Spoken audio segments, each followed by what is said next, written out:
Le vent dans les saules de Kenneth Grahame. Chapitre 1. Sur le bord de la rivière. Lecture par Christophe Tabar.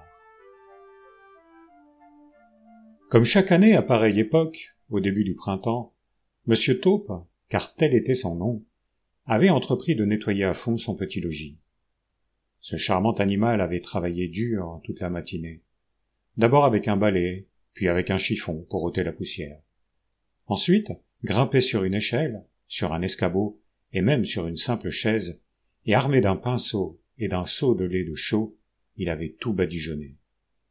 À présent, il avait de la poussière dans le gosier, dans les yeux, sa fourrure noire était constellée d'éclaboussures blanches. Il avait mal aux reins, des courbatures dans les bras. Au-dessus de sa tête, à l'air libre, au-dessous et autour de lui, dans la terre, le printemps était déjà en route.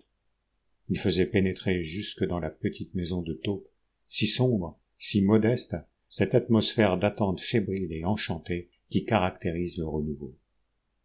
Rien d'étonnant par conséquent à voir Taupe laisser soudain tomber son balai en s'écriant « Zut, ça suffit comme cela, j'ai assez fait le ménage !» et se précipiter dehors sans même prendre le temps d'endosser son manteau. Il y avait là-haut quelque chose qui l'appelait irrésistiblement, et le petit animal se hâtait d'avancer dans la galerie en pente rapide qui, chez lui, jouait le rôle des allées recouvertes de gravier dans la résidence de ceux qui habitent à l'air libre sous le soleil. Il raclait, grattait, creusait, déblayait, puis, à nouveau, déblayait, creusait, grattait, raclait, en s'acharnant de toute la force de ses petites pattes et en murmurant « Montons, allons, encore plus haut !» jusqu'à ce que, crac, son museau arrive à la lumière du soleil. Un instant plus tard, Taupe se roulait dans l'herbe tiède d'une vaste prairie. Comme c'est beau, c'est mieux que de badigeonner à la chaux, se disait Taupe. Il sentait sur sa fourrure la chaleur bienfaisante du soleil. Une douce brise venait lui rafraîchir le front. Il était resté si longtemps cloîtré dans sa cave que le chant joyeux des oiseaux prenait pour son oreille déshabituée la stridence d'un cri. Taupe était heureux de vivre. Il sauta sur ses quatre pattes. Le printemps lui apparaissait comme quelque chose de délicieux, surtout maintenant qu'il n'était plus question de ménage à fond. Il traversa ainsi toute la prairie et parvint à l'autre extrémité. « Arrêtez !» s'écria un lapin assez âgé qui se tenait à l'entrée. « 6 sous pour avoir le droit d'emprunter la voie privée. » Impatient et dédaigneux, Taupe l'envoya promener. Il continua de suivre la haie en trottinant. Il se moquait des autres lapins qui sortaient la tête de leur terrier pour voir d'où venait ce vacarme. « Encivé, avec des oignons !» disait Taupe en se gaussant. Sans leur laisser le temps de trouver une répartie satisfaisante, il disparut. Les lapins se mirent alors à se faire mutuellement des reproches, à se dire avec mauvaise humeur « Comme tu es bête, pourquoi ne lui as-tu pas dit ? Enfin, pourquoi ne lui as-tu pas répondu ? Tu aurais dû lui rappeler... » et ainsi de suite, comme cela se passe habituellement. Mais bien entendu, et c'est aussi toujours le cas, il était beaucoup trop tard pour répondre. C'était beau à ne pas croire. Très affairé, Taupe parcourait les prairies en tous sens, suivait les haies, longeait les taillis. Partout les oiseaux construisaient leurs nids. Les fleurs étaient prêtes à jaillir de leurs boutons, les feuilles de leurs bourgeons. Dans la nature, tout était joyeux, en plein progrès. Chacun s'occupait à 1000 choses. Taupe n'était pas du tout tourmenté par sa conscience. Il ne s'entendait pas murmurer à l'oreille « Badigeon !» Non. Il goûtait le plaisir d'être seul oisif au milieu de ces gens absorbés par 1000 tâches. Après tout, ce qu'il y a de meilleur dans les vacances, ce n'est peut-être pas tellement de se reposer que de voir les autres travailler. Il eut une impression de bonheur complet quand, à force d'errer sans but, il se trouva soudain au bord d'une rivière à son plus haut niveau. Il n'avait encore jamais vu de rivière. Il ne connaissait pas cette sorte d'animal au corps bien plein et lisse, serpentin, qui va à la chasse dans un bruit de rire étouffé, s'empare des choses avec un murmure et les lâche en s'esclaffant, pour se précipiter sur de nouveaux compagnons de jeu qui se dégagent, sont à nouveau saisis, et cette fois bien tenus. Il ne cessait d'être ému par ce spectacle, de frissonner devant ces reflets, ces lueurs, ces scintillements, ces bruissements, ces tourbillons, en entendant ce babil et ces glouglous. Taupe était fasciné, ensorcelé, dans tous ses états. Il longeait la rive en trottant comme un petit personnage qui marche aux côtés d'un monsieur, tenu sous le charme des histoires passionnantes que celui-ci raconte. Puis, fatigué, il finit par s'asseoir au bord de l'eau, qui continuait de bavarder à son intention, à lui narrer dans un murmure une série des plus magnifiques histoires du monde issues du centre de la terre, pour être finalement racontées à l'océan insatiable. Taupe était assis dans l'herbe et regardait sur l'autre rive, quand son attention fut attirée par un trou qui se trouvait en face de lui, juste au-dessus du niveau de l'eau. Il se prit à rêver. Cela aurait fait une jolie demeure, et bien confortable pour un animal au goût simple, mais séduit à l'idée d'avoir une résidence coquette, un peu au-dessus du fleuve, de se trouver ainsi à l'écart du bruit et à l'abri de la poussière. Au centre du trou apparut un petit point brillant, qu'il cessa de voir assez vite, mais qui se remit à scintiller comme une étoile minuscule. Peu de chance pour que c'en fût une en pareil endroit, c'était trop brillant et d'une taille trop réduite pour être un ver luisant. Il finit par s'apercevoir que c'était un œil qui clignait dans sa direction. Peu à peu, un visage se précisa autour de cet œil, comme un cadre autour d'un tableau. Un petit visage brun avec de grandes moustaches. Un visage rond, sérieux, avec dans les deux yeux ce petit scintillement qui avait tout de suite attiré son attention. Les oreilles fines, un poil épais et soyeux. C'était Monsieur Radeau.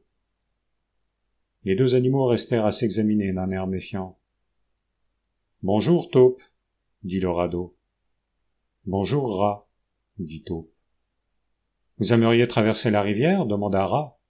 « Oh, c'est facile à dire, » dit Taupe avec une certaine mauvaise humeur, car il ne connaissait pas la rivière et la vie qu'on mène sur ses berges, quels usages on court en ces lieux. Rat ne répondit pas, mais se pencha pour saisir une corde, la dénoua et tira, puis il sauta avec légèreté dans un petit bateau que Taupe n'avait pas remarqué. L'esquif était peint en bleu à l'extérieur et en blanc à l'intérieur. Il avait juste la dimension qu'il fallait pour recevoir les deux animaux. Sans bien comprendre à quoi il servait, Taupe fut immédiatement pris d'un grand goût pour cet engin. Radeau ramait adroitement et avançait vite. Il tendit sa patte de devant et Taupe descendit avec précaution. « Appuyez-vous, » dit Rat. « Bon, maintenant, sautez franchement. » Surpris et ravi, Taupe se retrouva bel et bien assis à l'arrière d'un véritable bateau. « Quelle merveilleuse journée, » dit-il, tandis que Rat s'écartait de la rive et prenait ses avirons. « Vous savez, c'est la première fois que je vais en bateau. »« Quoi ?» s'écria Rat bouche bée. « Jamais été... Vous n'avez jamais... Mais alors, qu'est-ce que vous avez fait jusqu'ici ?»« C'est si agréable que cela ?» demanda timidement Taupe, tout disposé à le croire. Bien carré dans son siège, il admirait les coussins, les rames, les tolets, tous ces merveilleux accessoires. Il sentait le bateau glisser sous lui avec légèreté. « Agréable ? Il n'y a que cela de vrai, » déclara M. Rat avec solennité en se penchant pour attaquer l'eau de ses avirons.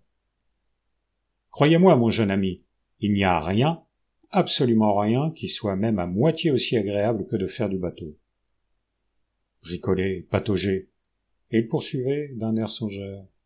Bricoler en bateau, patauger. « Regardez devant, Rat !» s'écria soudain Taupe. Trop tard. Le canot heurta la rive avec violence. Le rêveur, le joyeux rameur, tomba à la renverse, les pieds en l'air, au fond de son bateau. En bateau, bricoler ou patauger, continua Rat sans se troubler, en se remettant d'aplomb avec un petit rire. Bricoler, patauger, ça n'a pas d'importance, semble-t-il, c'est ce qui fait le charme de cette vie. Où vous partez, où vous restez, où vous arrivez à destination, où vous parvenez quelque part ailleurs, ou bien même vous n'arrivez nulle part. Vous êtes toujours occupé, vous ne faites rien de particulier. Quand vous l'avez fait, vous avez toujours quelque chose d'autre en vue. Vous pouvez le faire si vous voulez, mais il vaut mieux rester tranquille. Regardez, si vous n'avez rien de mieux à faire ce matin, pourquoi ne descendrions-nous pas la rivière ensemble, histoire de passer la journée? Taupe éprouvait un bonheur complet qui lui fit agiter ses doigts de pied. Sa poitrine se gonfla d'un soupir de contentement. Il se renversa en arrière sur les coussins moelleux. « Quelle journée !» dit-il. « Partons immédiatement. » Tenez bon 1 minute alors, dit Rat. Il fit passer une boucle de la mare dans un anneau fixé au débarcadère, grimpa jusqu'à son trou, qui se trouvait juste au-dessus, et au bout d'un court instant reparut, chancelant sous le poids d'un panier à pique-nique en osier, bien garni. « Mettez ça sous vos pieds, dit-il à Taupe en le lui passant. Puis il dénoua son amarre et reprit ses avirons. « Qu'y a-t-il là-dedans » demanda Taupe, qui frétillait de curiosité. « Du poulet froid, répondit Rat d'un ton bref.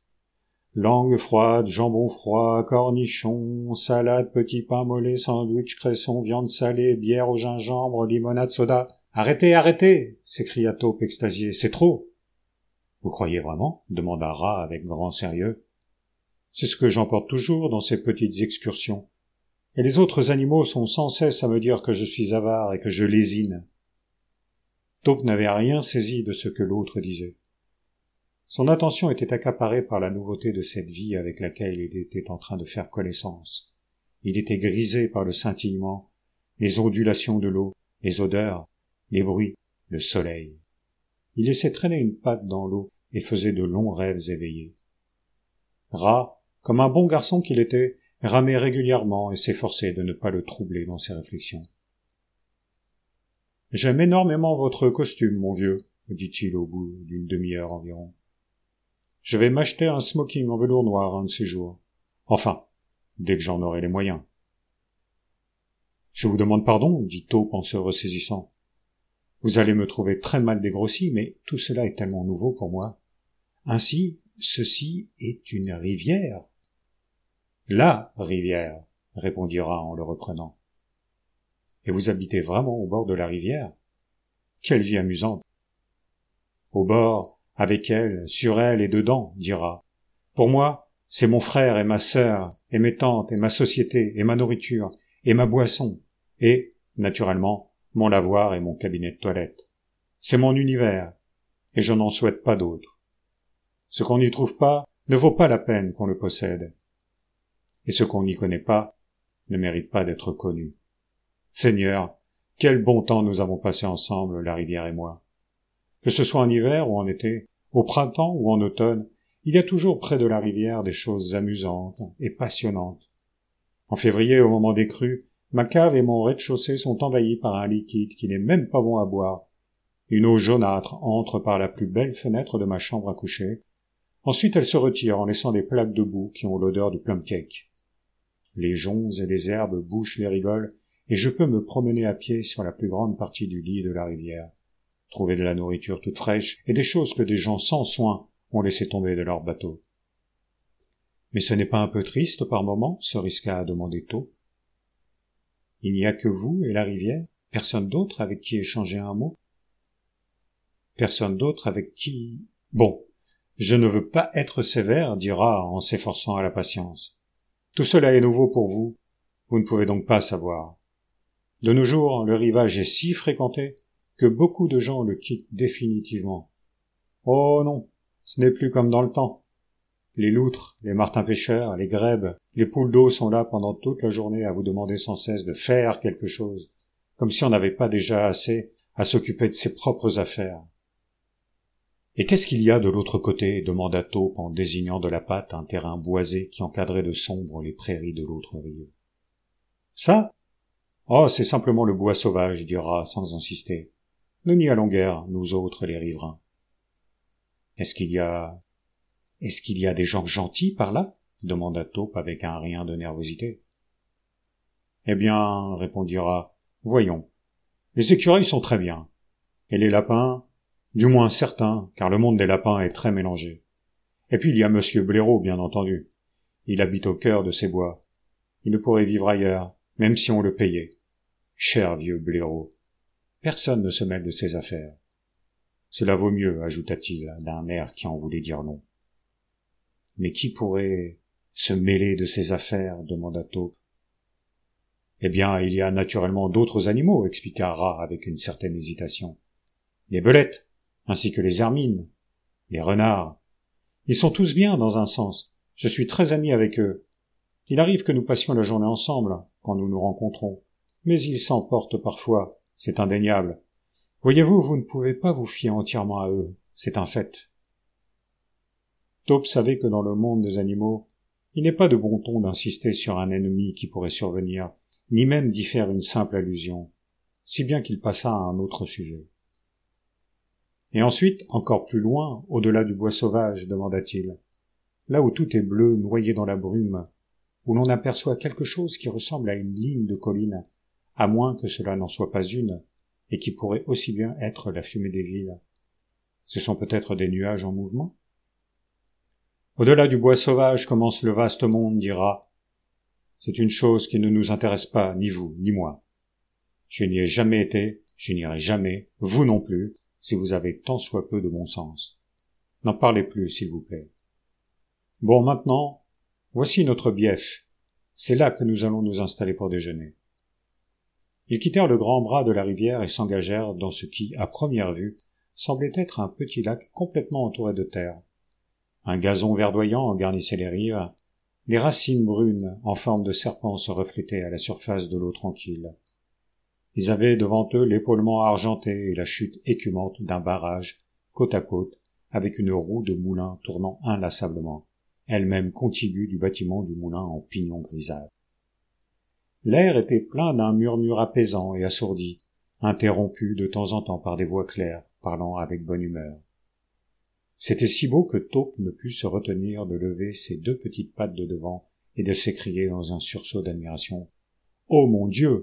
Mon Dieu! » Rat accosta à la rive, fit approcher rapidement son bateau, aida Taupe, toujours maladroit, à débarquer, et lança le panier de pique-nique à terre. Taupe demanda comme une faveur d'être autorisé à déballer les victuailles. Rat fut heureux de lui faire ce plaisir, car cela lui permit de s'étendre mollement dans l'herbe pour se reposer pendant que son ami, très excité, dépliait la nappe, l'étendait sur le sol, sortait un par un les mystérieux paquets et disposait leur contenu bien en ordre, sans cesser de s'exclamer « Oh mon Dieu! Mon Dieu !» à chaque nouvelle découverte. Quand tout fut prêt, Rat lui dit « Et maintenant, au travail, mon vieux !»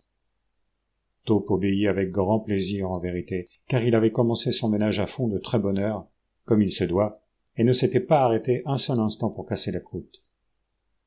Or, il s'était passé beaucoup de choses depuis ce moment-là qui lui semblaient vieux de plusieurs jours. « Que regardez-vous » demanda Rat, quand, leur appétit ayant commencé de s'apaiser, Taupe eut cessé de garder les yeux rivés sur la nappe.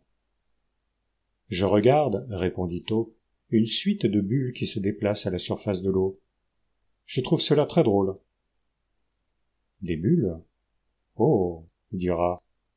Il se mit à siffloter d'un air engageant. Un large museau luisant apparut au-dessus du niveau de l'eau, et l'outre se hissa hors de la rivière en secouant l'eau de son manteau. « Espèce de goinfre ! Oui, des goinfres ! Voilà ce que vous êtes !» dit l'outre en se dirigeant vers les victuailles. « Pourquoi ne m'as-tu pas invité, raton ?»« Ça s'est arrangé au tout dernier moment, » expliqua Rat. « À propos, mon ami, monsieur Taupe. »« Très heureux, » dit l'outre. Les deux animaux sympathisèrent sur le champ. « Quel vacarme il y a partout, » poursuivit l'outre. « On dirait que le monde entier se trouve sur la rivière.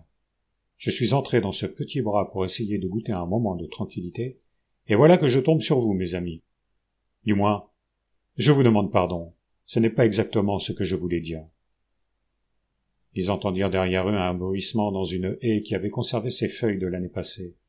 Une tête au pelage rayé, surmontant de hautes épaules, surgit de là et se mit à les observer. « Viens, mon vieux blaireau » s'écria Rat. Blaireau avança d'un ou deux pas, puis il grogna. « Bonjour, la compagnie » tourna le dos et disparut. « Ça c'est bien lui, » dit Rat, désappointé. « Il a horreur du monde. Nous ne le reverrons pas de la journée. Bon, maintenant, dis-nous qui tu as vu sur la rivière. »« Crapaud, pour commencer, » répondit l'outre, « dans son nouveau canot, flambant neuf, avec tous ses accessoires rutilants. » Les deux animaux se regardèrent en riant. « Au début, il ne voulait entendre parler que de voile, » dit Rat.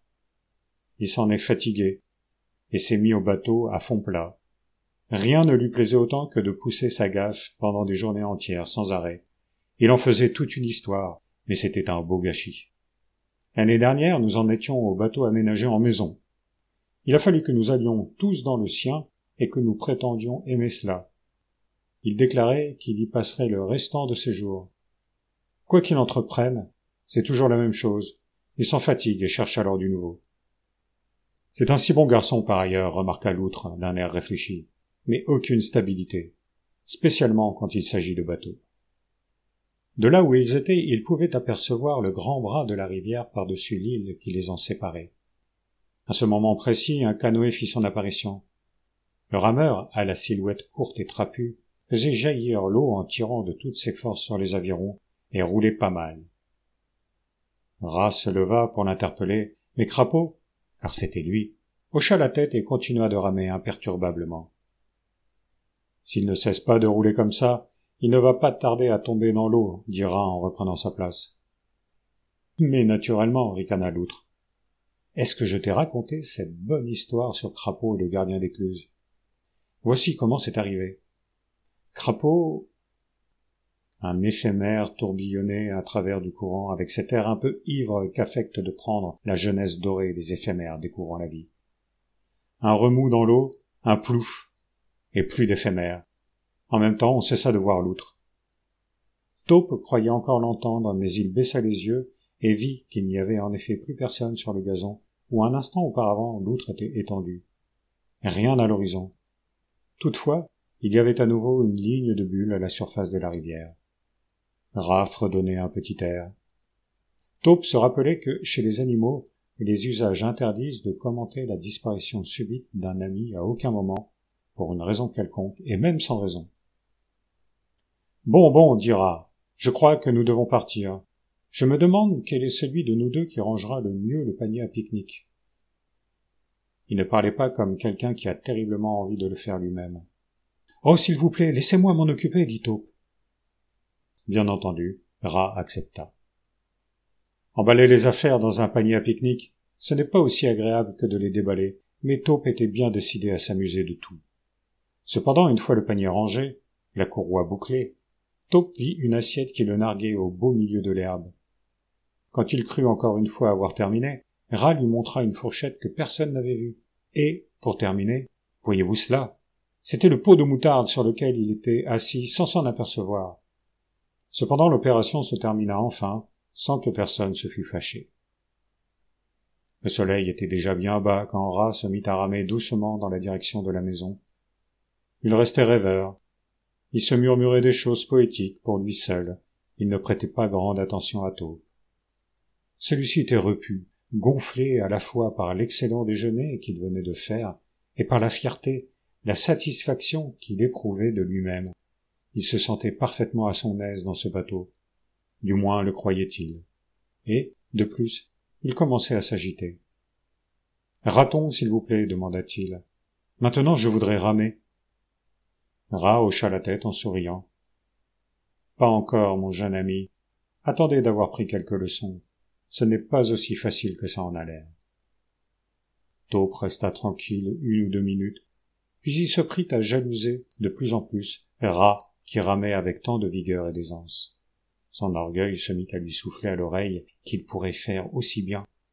Il sauta donc sur les avirons et s'en empara si soudainement que Rat, qui fixait l'eau en se disant des poèmes pour lui seul, pris par surprise, tomba en arrière de son siège, les jambes en l'air pour la seconde fois, tandis que Taupe, triomphant, prenait sa place et saisissait les avirons avec plein de confiance. « Arrêtez, espèce d'idiot !» s'écria Rat du fond du bateau. « Vous ne savez pas, vous allez nous faire verser !» Taupe lança ses avirons en arrière en les faisant tournoyer et les plongea vers l'eau. Mais il manqua la surface, fit la culbute et se retrouva couché sur Rat, déjà étendu lui-même. Alors pris de panique, il saisit le bord du bateau, et un instant après, plouf! La barque chavira et il se retrouva tout seul, se débattant au beau milieu de la rivière. Mon Dieu, l'eau était bien froide, et il était tout mouillé. Il s'enfonçait de plus en plus, ses oreilles sifflaient. Le soleil lui parut bien brillant et agréable à contempler quand il réussit à revenir à la surface, en toussant et en crachant. Mais quelle ne fut pas la profondeur de son désespoir quand il se sentit couler à nouveau. À ce moment, une patte solide le saisit à la nuque. C'était Rat. Celui-ci riait sans se gêner. Taupe pouvait sentir les vibrations de ce rire jusque dans son cou, transmises par le bras et la patte de Rat. Ce dernier saisit un aviron et l'engagea sous le bras de Taupe. Il fit la même chose de l'autre côté, puis, en nageant derrière lui, il remorqua l'animal désemparé jusqu'au rivage, le tira de l'eau et l'installa sur l'herbe. Ce n'était plus qu'une petite boule dégoulinante et pitoyable. Lorsque Rat l'eut frictionné pour faire sortir un peu d'eau de son pelage, il lui dit « Maintenant, mon vieux, courez en suivant le chemin de halage aussi vite que vous pouvez, tant que vous ne serez pas sec et réchauffé. Pendant ce temps, je vais plonger pour repêcher le panier de pique-nique. » Tout triste, trempé extérieurement et honteux intérieurement, Taupe se mit à trotter pour se sécher, tandis que Rat se remettait à l'eau, saisissait le bateau, le redressait, le remettait d'aplomb et le ramenait jusqu'au rivage par petites poussées successives. Finalement, il plongea et réussit à repêcher le panier de pique-nique au prix de grands efforts, et il le ramena sur la berge. Quand tout fut prêt pour le départ, Taupe, effondré et déprimé, reprit sa place à l'arrière du bateau. Une fois qu'ils furent en route, il dit d'une voix brisée par l'émotion « Raton, mon généreux ami, je regrette vivement ma conduite insensée et mon ingratitude. Le cœur me manque quand je pense que j'aurais pu être responsable de la perte de ce magnifique panier de pique-nique. En vérité, je me suis conduit comme un idiot, et je le sais. Voulez-vous oublier cela pour une fois et me pardonner, afin que tout de nouveau soit entre nous comme avant? » « Mais c'est très bien ainsi, grâce à Dieu, répondit Rat avec une bonne humeur. Qu'est-ce que c'est qu'un peu d'humidité pour un radeau? En général, je suis plus longtemps dans l'eau que dehors. N'y pensez plus. Et puis, dites donc, je crois sincèrement que vous feriez mieux de venir passer quelque temps chez moi. C'est simple et très rustique. Vous savez, pas du tout comme chez Crapaud. Et vous n'avez pas encore vu sa maison. Cependant, je peux vous installer très confortablement. Je vous apprendrai à ramer, à nager, et vous serez bientôt aussi à votre aise sur l'eau que nous tous. Taupe était tellement touché par cette amabilité qu'il en resta sans voix. Il essuya une ou deux larmes du revers de sa patte. À ce moment, Rat eut la délicatesse de tourner son regard ailleurs. Taupe ne tarda pas à recouvrer ses esprits, et se montra même capable de river leur clou à un couple de poules d'eau qui ricanait de le voir ainsi trempé. Quand ils furent parvenus chez Rat, celui-ci alluma un bon feu dans le salon, installa Taupe dans un fauteuil qu'il plaça bien en face de l'âtre, après avoir été lui chercher une robe de chambre et des pantoufles. Il lui raconta des histoires de la rivière jusqu'à l'heure du dîner. C'étaient des récits passionnants pour un animal aussi attaché à la terre que Taupe. Des histoires sur les barrages, les crues subites, les cascades, les bateaux à vapeur qui jettent des bouteilles à la mer. Du moins, ces bouteilles sont à coup sûr lancées du pont de ces navires, ce qui autorise à supposer que c'est par eux. Sur les héros, qui n'adressent pas la parole à n'importe qui, sur les aventures le long des canaux, les pêches nocturnes avec l'outre, ou bien les excursions loin dans la campagne avec Blaireau. Le dîner fut très gai, mais peu après, une taupe qui avait terriblement sommeil dut être escortée à l'étage au-dessus jusqu'à la plus belle chambre par un hôte attentionné. Peu après, Taupe reposait sa tête sur l'oreiller dans un état de grande paix et de contentement, sachant que sa nouvelle amie, la rivière, venait lécher l'appui de sa fenêtre.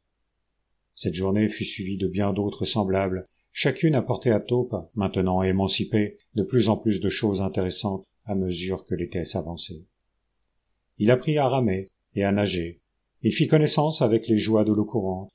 L'oreille tendue vers les roseaux, il lui arrivait de capter quelques-uns des secrets que le vent ne cesse d'y murmurer.